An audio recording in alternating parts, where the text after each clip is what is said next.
1. This happened yesterday. I'm just now able to process what happened and share. Wife and I live in a wonderful 70-year-old house her grandfather built. This thing is massive and built to last. No expense was spared. It is, however, a raised house with accessible plumbing. We've been having issues with slow draining tubs and sinks. So I decided to go check out the plumbing situation and see if there's anything I can spot and repair. I'm not a small guy. There are moments I have to go all zen-like, control my breathing and timing just right, almost elite sniper-like, in order to time and exhale just right, so that I can squeeze under the next beam. I know. You're thinking I got stuck. Nope, that is not my TIFU, but there were moments I thought it might be. Anyway, I make my way to the pipes and discover that the entire main line carrying all wastewater is cracked. Along the entire length of the pipe, all the way to the septic tank. This is 70-year-old 4-inch cast iron pipe. It comes down and then slowly lies on the ground under the house, only to nearly become semi-buried as it goes along, getting closer and closer to the entry of the septic tank, at which point it's completely buried. I follow this pipe, checking the top of it that is barely exposed, and accepting that it's cracked the whole way. I have the wife go flush a toilet, and sure enough I see water spurting out holes all along the way. There are puddles of waste and sewer all over, and it's just a horrible smell. But I feel this is my time to show wife I am man. I can fix anything. Challenge accepted. I know nada about plumbing, but I watch YouTube videos on cutting cast iron, and a few more on general plumbing, and I feel I can do this. Go to Lowe's and learn and play with nearly every piece of 4-inch PVC adapter, and start picturing the puzzle in my head. Draw it out, buy over $600 worth of PVC pipe, and about 4 of every kind of possible adapter made, just to avoid having to make multiple trips. I can always return what's not needed. I am prepared. I am overly prepared in my mind. I'm so ready to defeat this cast iron monster, my new mortal enemy. I make multiple trips to where I will begin hauling every possible thing I may need to the spot of the most epic battle I will likely have in my life. I will falter at times, but I will learn, adapt, and ultimately prevail. I embrace the challenge fully. Let us begin. First, I cut this massive 4-inch cast iron pipe at the source. This is not just 4-inch cast iron, it's a massive thing where other pieces and sections join together, coming down and then turning into some massive hub that rests on the ground.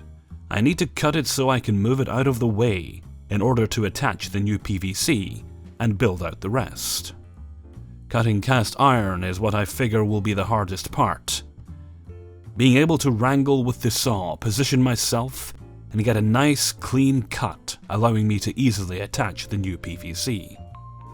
All in all, the cut went surprisingly well.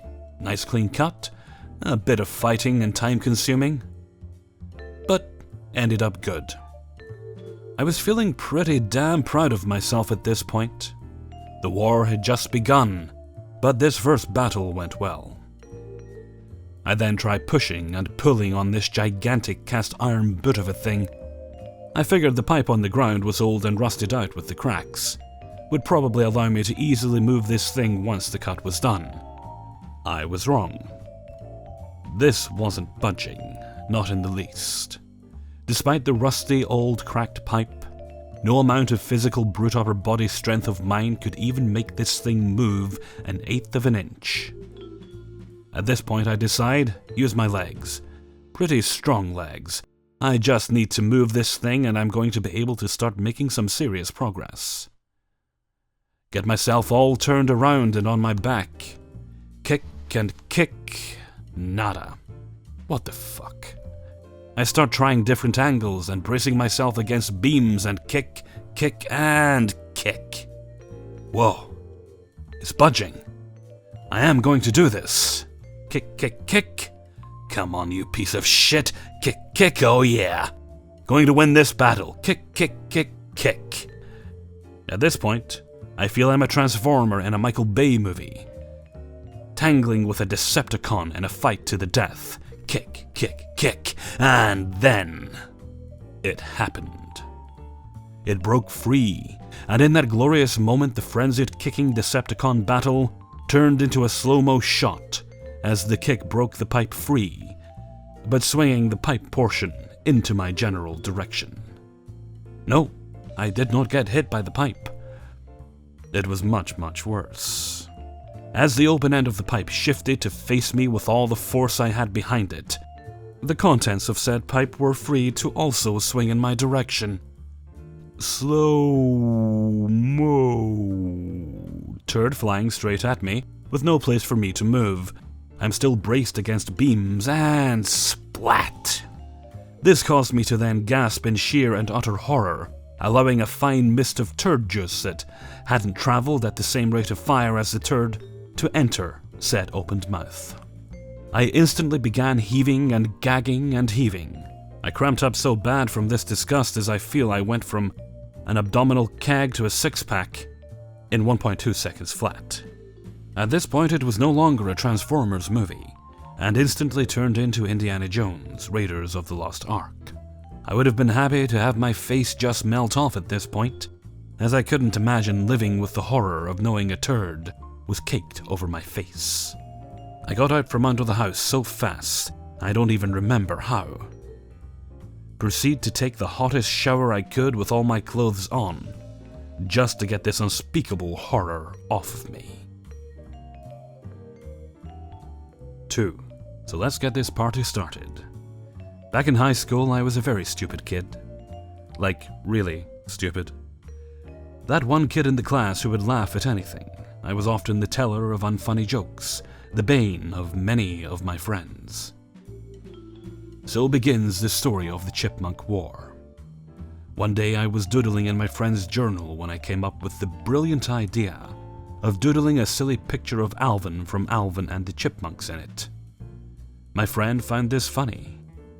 Looking to juice as much comedy from this act as possible, I drew a subsequent picture of Theodore, drawing a line between them and labeling it the Chipmunk Spectrum. For some reason, my friend found this hilarious and decided to show a few more friends. Just for fun, we decided to place ourselves on this Chipmunk Spectrum. I was a Theodore along with most of my friends. Some chose Alvin. Whatever, silly joke was over. I moved on. Until that night, my friends and I are hanging out, goofing off, when someone mentions the spectrum. I jokingly say that all Alvins are stupid. My friend, let's call her Sarah, laughingly responds that I'm wrong and explains why Theodore is the most stupid chipmunk, claiming stuff like, Alvin is the leader and therefore superior. He is the risk-taker, the group wouldn't get anywhere without him, etc. For whatever reason, I fired back. Let's face it, Alvin is an asshole. He is an emotionally manipulative little shit who deserves to burn in hell. Then Sarah fired back at me, followed by all the other Alvins. Then I fired back, followed by all the other Theodores.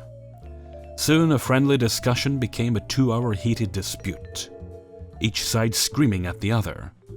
As self-appointed head of the Theodores, I led the charge against the evil Alvins, reminding them that they're worshipping literal Satan, etc. It was during this argument that my hatred for Alvins started. The first battle marked the start of a school-wide chipmunk war. The following day, my friends and I met in the morning and continued to dispute. For some odd reason, we had all become emotionally attached to these characters, unable to back down. Silly arguments turned into heated, unrelenting rage. Over the following days, the battleground intensified. No gathering was safe from the chipmunk debate. The Alvins, led by Sarah, formed into an oppressive dictatorship, which the Theodores became set on destroying for the sake of democracy. Of course, as head Theodore, I took a different approach to group proceedings. I named my group the Church of Theodore. I proclaimed myself Pope, intending to form a democracy similar to the US government. My efforts were in vain. Soon my democracy spiraled into a cult. We sent messages to each other through a Theodore-only text chat. The size of both sides grew. Entire social groups began being assimilated. The goths and LGBT kids sided with the Theodores. Jocks sided with Alvin. We even tried to convince our teachers to join the fight. Many did. Many IQ points were lost. Many friends were lost as well. Seeing the corruption of both sides, a third side emerged, the Simons, led by a man I'll call Mark. Realistically, this side was just a bunch of people who fucking hated this joke and wanted it to end. They vowed to be a healthy alternative to both, a side unruled by a single person, much akin to communism. To be honest, I would have loved to escape to that communist paradise, but I was in too deep. My pride was on the line. I had to win the war. For me, for the Church of Theodore, to eradicate the evil of the anarcho-capitalist Alvin Cox. So I created a sacred law that Simons were closeted Alvins and were also to be eradicated. Weeks went by, sides gaining member after member. The Alvins were on the brink of surrender. The Simons eventually caved in and sided with us, hoping to end the war as quickly as possible. It was getting very, very annoying to everyone. I hesitantly accepted the Simons' offer, hoping for the same outcome, redacting my sacred law. But I knew the war wasn't going to end. It would go on forever, each side making up silly argument after silly argument. There was only one way to end it all. Kill one side. And which side would I kill? It was on a chilly winter morning that I stood with my fellow Theodores and told them the chilling news. That I was a closeted Alvin. More than that, I was a spy from the Alvins all along. It was then that the war came to an anticlimactic end. Needless to say, without my, pretty much, dictatorship, the Theodores fell apart. The Alvins wouldn't take me either, though. And I had too much dignity to become a Simon. So I just kinda waited for the joke to get old. In the end, Alvins won, Theodores lost. Simons just kinda existed. Anyway, the fuck up is because I managed to make all my friends on all sides of the debate hate me. Like actually dislike me. Over a fucking chipmunk debate. In retrospect, I was very, very, very annoying. Luckily, I've since repaired almost everything, and this is now only a painful memory. We still bring it up sometimes, though. 3. So this happened a little over 5 years ago, when GTA 5 was released on PS3. Fall 2013, if I'm not mistaken. I had recently completed my bachelor's degree and also used the summer to earn a very difficult certification by self-study. I had pre-ordered GTA 5, and it had finally arrived on this day. I was all set to become a hermit for a month, and eat, sleep, and be glued to my TV with not a care in the world. Alas, the gods were having none of it. After an afternoon and evening of day drinking, driving around and shooting up the virtual world, and eating plenty of junk food, I was exhausted. But instead of going to bed, I realized the concept of time no longer mattered to me, and applied only to poor fools sauntering off to work or school in the morning. I decided I needed some caffeine if I wanted to carry on with my fun-filled marathon of pixelated destruction deep into the night. So I boiled some water in the electric kettle, poured it into my big stainless steel mug, added a green tea bag, and closed the loose-fitting plastic lid. Keyword: loose-fitting. I took it back to the couch, doing a little dance on the way in childlike glee as I saw GTA 5 paused in the middle of a car chase mission on the TV. I sat the mug down on the sofa. Let's call this mistake 1. In my defense, this sofa was one of those IKEA sofa beds, which can flatten into a bed, and it had a harder surface than normal sofas. I then did another joyful dance in my excitement. I was still a bit drunk, picked up the controller off the coffee table. I know. The irony of actually having a coffee table and not using it for exactly that. I always used it as a footrest with a cushion on top. Anyway, I then plonked down on the sofa. Keyword plonked. This was mistake 2. Before I forget, I was wearing shorts. This was mistake 3. I unpaused the game and continued the high-speed car chase, weaving in and out of traffic while chasing a runaway truck. I then felt it. At first there was a cold, wet sensation that began at my thigh and quickly spread up to my butt. I was still very invested in the critical nature of my current GTA mission and was reluctant to stop. While trying to save a character dangling off the back of a truck with my car, I quickly glanced to my right and saw the tea mug was on its side and its contents were seeping into the sofa and into me. I glanced back and saw the video game character was now safely on or in my car. At that moment, my internal dialogue shouted, "Into me!" That is the moment I fully grasped the severity of the situation. Boiling tea had just spilled all down my leg and butt cheek. This realization alone managed to twist that cold sensation into 1,000 angry hornets, waging kamikaze warfare on the battlefield of my ass. I jumped up at least 5 feet in the air from a prone sitting position, a feat I had never before imagined was possible. I made a beeline, that me would have murdered this me for the pun, for my bathroom. I jumped into the tub, turned on the shower, and sprayed myself down with cold water. The pain subsided. I did not look. I dared not look. After about 5 minutes, I walked out of the shower and into the living room. It's a tiny studio apartment. The hornets came back tenfold, wetter and angrier. I ran back into the shower. This ping-pong scenario continued on for the next 30 minutes or so. The pain would not go. In fact, it had upgraded to anguish. Excruciating anguish. I was crying, I was laughing, I was moaning, I was clapping, I was hysterical.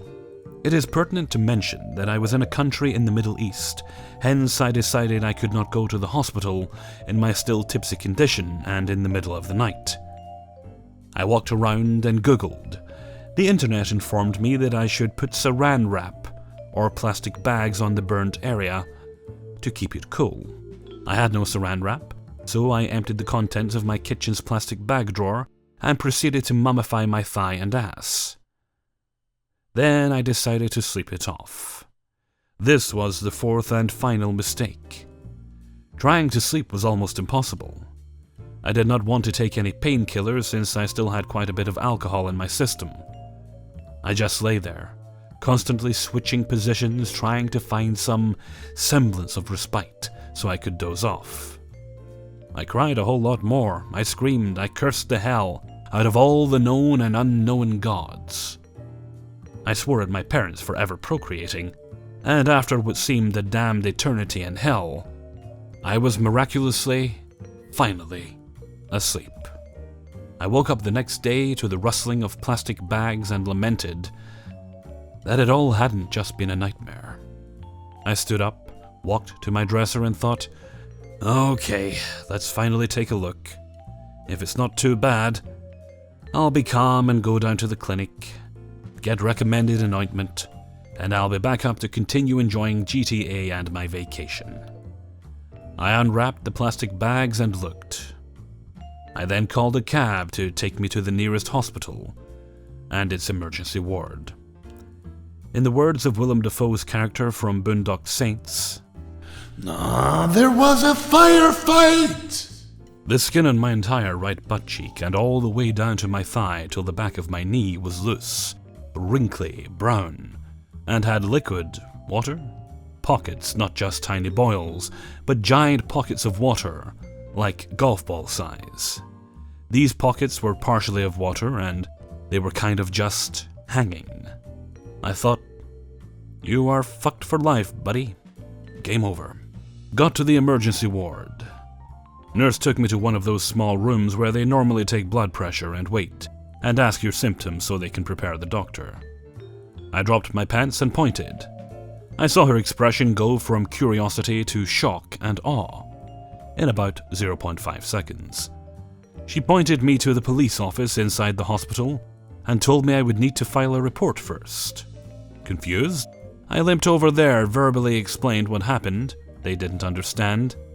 I once again dropped my pants to reveal half my right ass.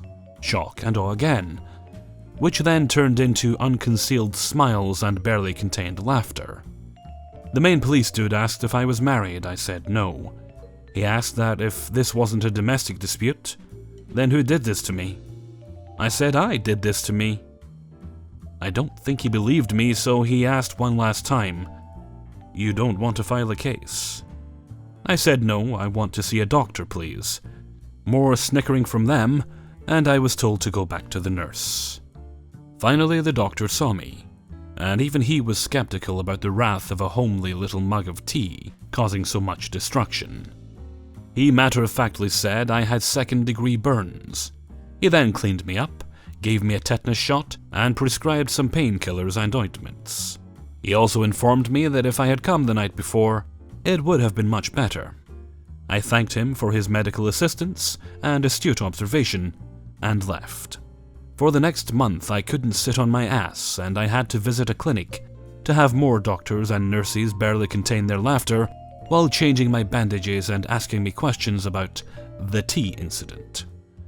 For at least a year I had a giant splotch in the shape of Africa on my ass, all the way down to my thigh. IKEA sofa beds now give me PTSD, and I only use coffee tables for replacing beverages. 4. Was actually about 3 weeks ago, but as I type I'm on the verge of puking up the awesome sandwich I just ate, so I decided to post about it. In October I moved to a new city where I didn't know anyone and was in a crunch to find a place to live. This situation led to me moving into a predominantly student-populated apartment complex that charges way too much and doesn't offer solo apartments but rather leases out rooms. I am subleasing, and my roommates were nice enough to agree to me bringing my roll dog for life, Chicken, my pet cat. Another problem with my move was that I had to leave my awesome bed behind in my old city and sleep on an air mattress until I could find my new awesome-ass bed. As they do, the air mattress soon became unusable, which led to me crashing on the couch at nights, but hanging out on a stack of blankets on the floor in my room until it was time for bed. The room I rent has a private bathroom which, since it is my cat, is where I put the cat box. Now, one thing about my cat is that he has never really fully grasped the idea of the box.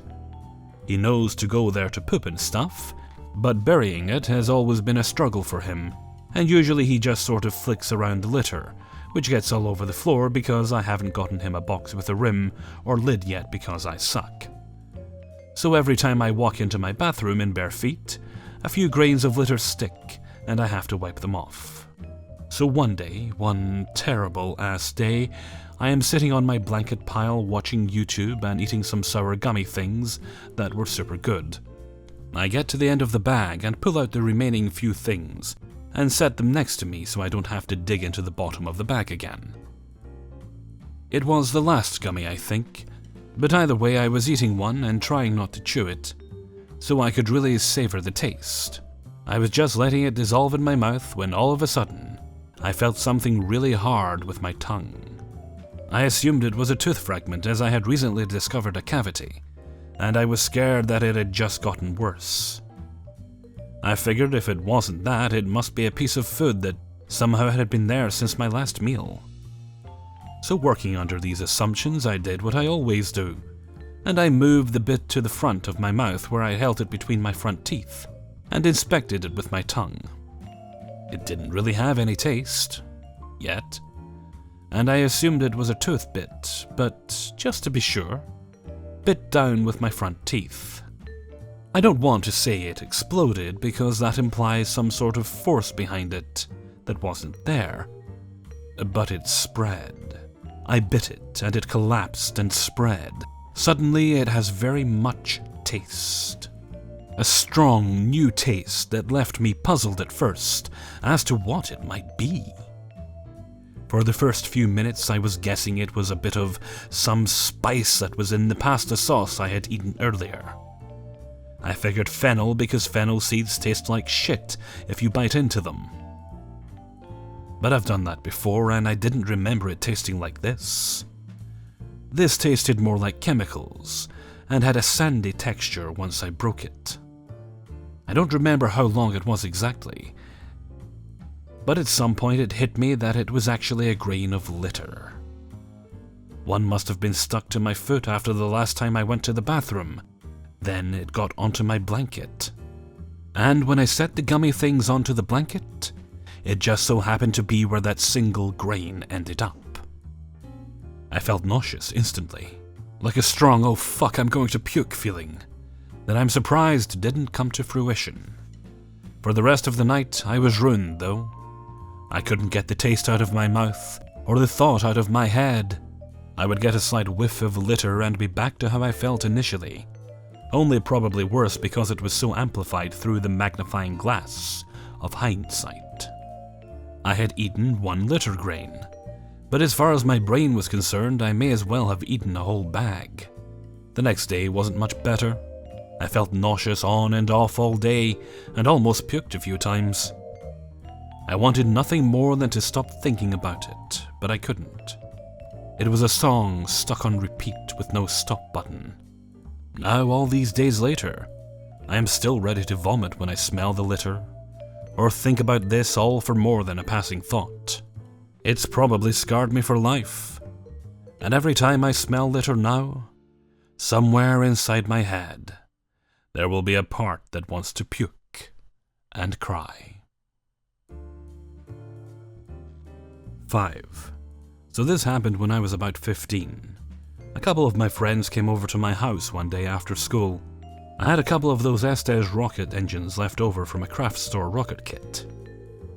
These come in various sizes from A to F, I believe, F being the largest. The ones I had were C-type, so considerably large and therefore pretty powerful. Since my friends and I were pyromaniacs, we weren't going to pass up the chance to light these things off. We all think it would be pretty cool to build our own rocket with them. We start with a long cardboard tube from an old Roman candle, about 2.5 feet long, and made of thick, heavy cardboard. I had a couple of rocket engines, so we planned on making this a 2-stage rocket. We cut the tube in half, and now needed something sturdy to join the two halves so that they can separate when the first engine reports, fires out the rear to separate the lower half and ignite the second engine, or eject a parachute in a single engine configuration. I remember that my dad had some aluminium sheeting in the garage, so I go cut some and bring it up to where we are constructing. We cut, wrap, and glue an aluminium cylinder around the bottom of the top half, so it will fit over the lower half. Next, we cut a quarter circle out of the aluminium and roll it up into a cone. This cone was probably 8 inches tall and had a very rigid and sharp point. In the end, we were pretty happy with how badass this rocket was looking. However, given the punk group that we were, we decided it needed some provocative graphics. We got out some Sharpies and covered the entire rocket with offensive emblems, including swastikas, phallus, stars of David, and plenty of cuss words. Proud of our creation, we then signed it with our last names in cool-looking fonts. This bad boy was ready for launch. We lived in a calm, middle-class suburb. There was this public park placed between neighborhoods with a pond. There were not many people around today. We set up the launch pad as far into the middle of the open grass as we could. This grass covered several acres. We thought this would be plenty of space. We count down and press the button on the electric igniter. This thing goes straight up at high velocity. After a couple of seconds it starts to vector to the side a bit, but it was still pretty well within the limits of the park. After about 5 seconds, the first stage extinguishes. By this time the rocket is very high up. You can't make out details, but you can still see it along with the exhaust trail. This is when the first stage is supposed to report, separating and igniting the second stage. 1, 2, 3 seconds go by, and there is no separation or ignition. The rocket starts to angle downwards. Whatever, we'll go find where it lands and call it a day. After another couple seconds, we see it suddenly fire up, and the thing goes shooting off at high velocity, but downwards at a 45-degree angle towards an adjacent neighborhood. We share a collective, "Oh shit."